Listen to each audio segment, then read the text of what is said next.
Don't throw away your blades, or at least I don't. What I do with my blades at work, and I do heating and air for a living, so this little flippy utility knife, that's my lifeline. I use this throughout the day, all day long, and I don't throw my blades away. And here is why. What I do is first I buy good quality blades. I don't buy the super cheap ones. I buy the Lennox Gold, which seem to really take an edge well. And see, look at this one. This one is about a month old.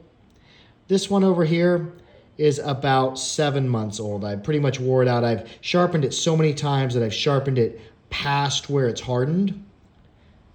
And here's what I do. And I found that if I keep a sharpening stone on me, it takes about as long to sharpen up a blade as it does to walk over and get a new blade and pop it in. And what I do is just put it on there. I keep this stone file with me at work. However, if you have emery cloth or whatever on you, that works as well. When I was originally taught this in heating and air 23 years ago, the shop foreman showed me this. He gave me a piece of emery cloth and he said, just put your blade on there. You don't want it up at an angle. You want to dial it back because you want to match the angle of the blade and just slide it backward across there. So I've got a 2x4 just to hold it up, and I'm holding, and I'll just give it a couple strokes, and that will take off enough steel to make this nice and sharp again.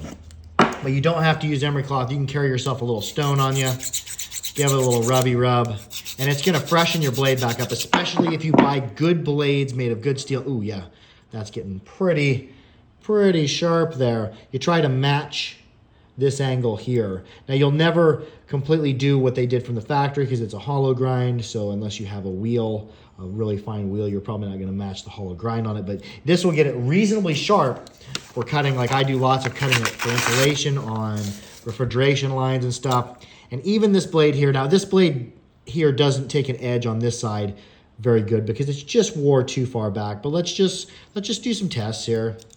We're gonna do, now this blade here, this razor sharp edge here, I would not tap this on my hand. So what I'm gonna do is I'm gonna dull this. Give it a little dull. See, I'm just perpendicular, going across here, dulling this edge up. That edge is no longer sharp. Look at this. It's not splitting me open. Now, if I drug this along and pushed hard, it'd probably cut me open, but this is no longer a nice, sharp edge.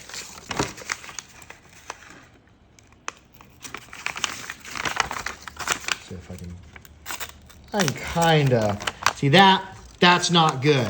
So what we're gonna do is we're gonna lay it on there, give it a little do. You wanna make sure not to get too far up because you see where this really shallow edge here, it's almost laying flat. It's just a slight angle. Do it, and then you can look and see where you're taking off metal. Now, if you see if it's just shiny just along the very edge, that means that you're too far up. Your angle's too steep. You want to go back shallow. And right now, even with just that, careful not to cut yourself. I'm looking through my camera as I'm doing this. Yeah, that's probably going to be sharp enough that, see, that's not super duper sharp. If you want to get them super, now this is sharp enough that I could cut insulation with it. If you want to get super sharp, I like using the DiaSharp plates. Here I have a extra fine and a fine. I think the one I'm on here, this side is the fine. Just take it along there. And this will get it razor sharp. Oh yeah, I can feel on my finger. You can probably even see, careful not to cut myself too much. Probably even see it splitting the skin right there. Let's see how sharp we are. Here was our old cut. It's very toothy, very jagged. Much cleaner edge. We'll see it from an edge start. So yeah, it is much sharper than it once was. And even this side, I know I keep them in twos, so I keep like this one, which has pretty much worked off most of the hardened edge, because these blades, with the way they make them, they make the blade and then they heat harden and quench, or laser harden and quickly cool just the edge. So just this golden area is the hard part.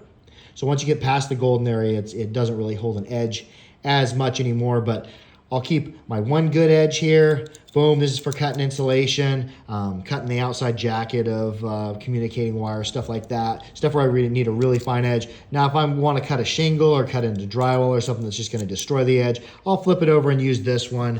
Give it a little freshen. And that is sharp enough to waller me out a hole on sheetrock or work on a shingle. And this one was really dull. It's now sharp enough to barely cut paper. If this isn't a sharp edge, but this one, I'd kind of cut through it if I saw it. But yeah, this rough edge here, this toothy edge, this is perfect for drywall and shingles and stuff like that. And then I got my good edge. So comment below, what do you think? Do you like the idea of sharpening utility knives? I love not wasting, going through 2 to 4 utility knife blades a year instead of, 50 to 100. And it really doesn't cost me much extra time, if any, if I keep sharpening tools handy as part of my toolkits.